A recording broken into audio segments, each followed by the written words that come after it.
আসসালামু আলাইকুম। চলে আসলাম ছোট্ট একটা হাটে গ্রামের ভিতরেও রাস্তা পার হতে গেলে অনেক সময় লেগে যায়। দেখতে পাচ্ছেন আমার ডাইনে বামে প্রচুর গাড়ি। আমি কোন গাড়িতে কোন গাড়িকে সিগন্যাল দিব দাঁড়ানোর জন্য বুঝতে পারতেছি না, তাই সোজাই যাচ্ছি হেঁটে হেঁটে। দেখা যাক সামনে যাওয়ার পথে যদি একটু ফ্রি পাওয়া যায় তারপর রাস্তা বের হব। আবারও চেষ্টা করতেছি রাস্তা পার হওয়ার জন্য, দেখি পার হওয়া যায় কি না। না, এখনও পারি নাই। আবার চেষ্টা করলাম, যাক এবার পারা গেল। অবশেষে রাস্তা বের হতে পারলাম। মার্কেটের ভিতর দিয়ে চলে যাচ্ছি, দেখি সামনে কি অবস্থা।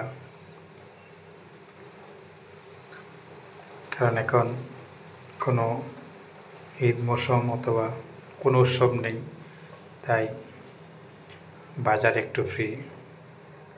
যাক, মাঝখানে আবার ভালো দিয়ে পাইপের পানি যাওয়া নিষ্কাশন কাজ চলছে, খুব সুন্দর। চলে আসলাম কাঁচা বাজারে। মাশাল্লাহ, অনেক সুন্দর সুন্দর টাটকা সবজি উঠছে, দেখতে পাচ্ছেন। দোকানদার ভাইয়েরা সাজিয়ে নিয়ে বসে আছে, কেউ বা বাজারে নিয়ে চলে যাচ্ছে আর কেউ বা বাজারে আসছে।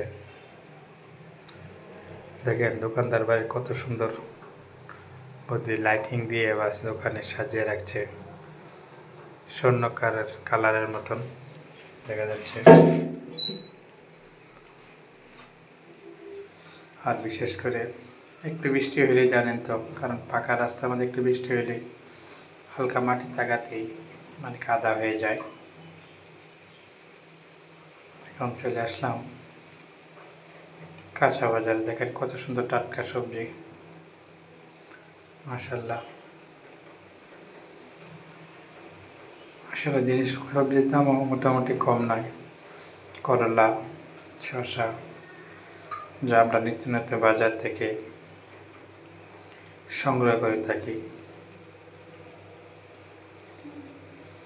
চতুর্দিকে সবজির হাট, কিন্তু ক্রেতা কম, কিন্তু সবজির দাম তুলনামূলক ভালোই, কম নয়। বিভিন্ন রকমের সবজি নিয়ে বসে আছে দোকানি ভাইয়েরা। এই জায়গায় একটু ফাঁকা পেলাম, যাক নিঃশ্বাস করে হাঁটা যাচ্ছে। যাক, মাঝখানে একদম কুকুর মামা বসে আছে, দেখেন কি সুন্দর রাস্তায়। এই বাজারের ভিতরে এতটুক জায়গায় একটু খোলামেলা আছে, বাকিগুলো একটু ব্যস্ত। ভিডিওটি যারা দেখতেছেন, ভালো লাগলে অবশ্যই লাইক কমেন্ট শেয়ার করবেন। ধন্যবাদ সবাইকে। আসসালামু আলাইকুম ওয়া রাহমাতুল্লাহি ওয়া বারাকাতুহু।